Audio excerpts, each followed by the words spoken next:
Hey guys, my name is Amy. Welcome to my final countdown vlog on YouTube. I am here to talk to you about Severe Weather Awareness Week. As some of you may know, yesterday was the official start to storm season, and let me just say, as a lifelong storm enthusiast, I'm a little excited to see what this year has in store for us. As some of you may know, last year on April 27th, our town and a few other towns in our local area were hit by a very large EF4 tornado. So I have a little bit of experience in this area, and I'm hoping to kind of share with you what I think you need to do to be prepared for this storm season.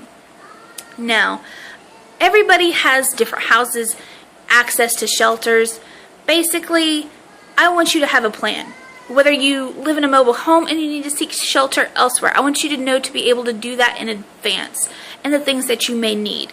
If you have just a shelter next door with a family member or a neighbor, I want you to be able to get up and go, okay? Because essentially, here's what I want you to do.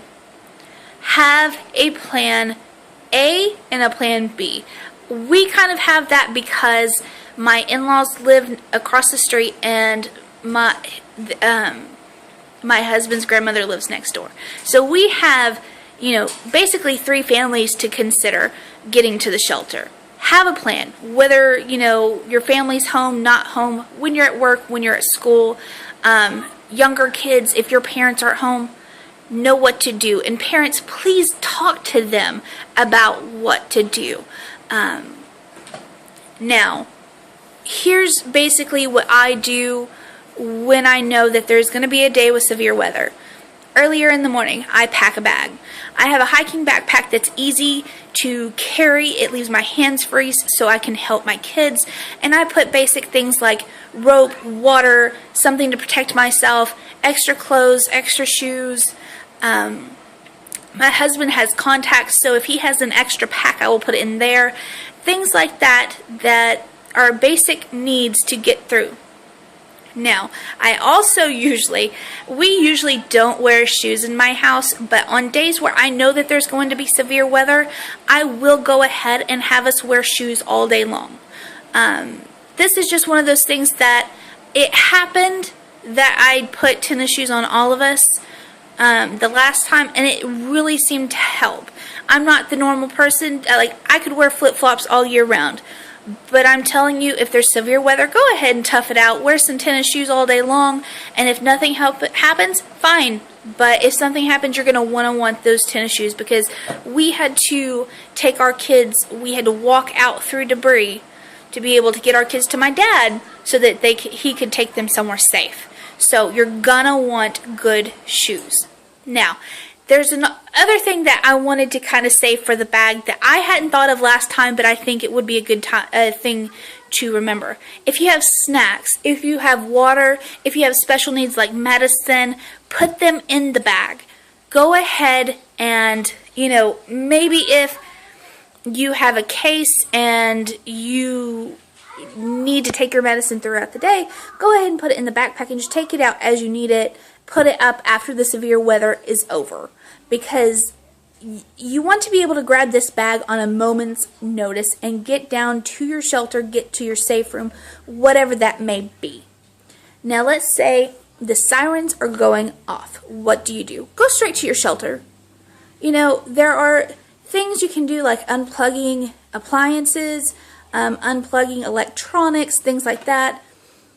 You can do that, but I honestly feel a little silly about it because I did those things and then I've never seen those things again. Now that ours is worst case scenario, but it does seem a little silly to me that I took the time to do that. Basically, your life is more important than your stuff, okay? You can replace stuff. You can't replace your life. So, get to your shelter. Stay there.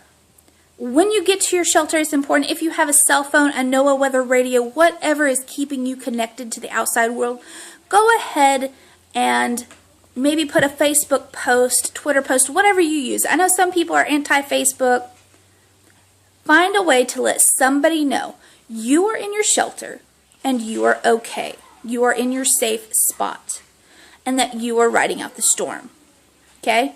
That way, if something does happen and you're not able to get a signal afterwards, people know where to come looking for you.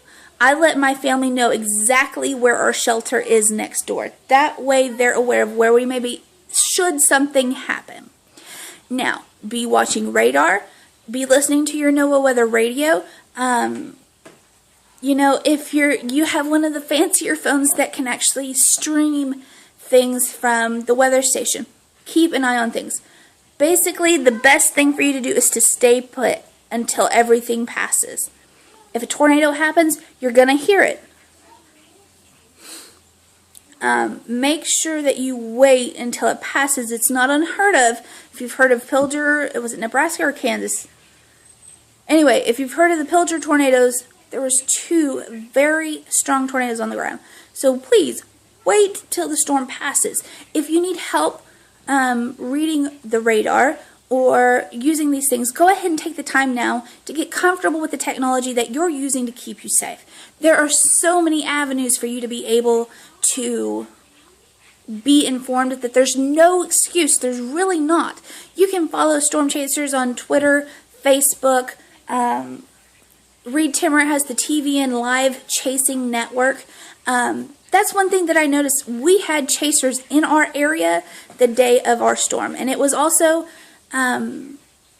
declared a predominantly dangerous situation by the National Weather Service. So seriously, if storm chasers are coming from all over the place, something's probably going to happen and you should be prepared. Now let's say, unfortunately, tornado hit.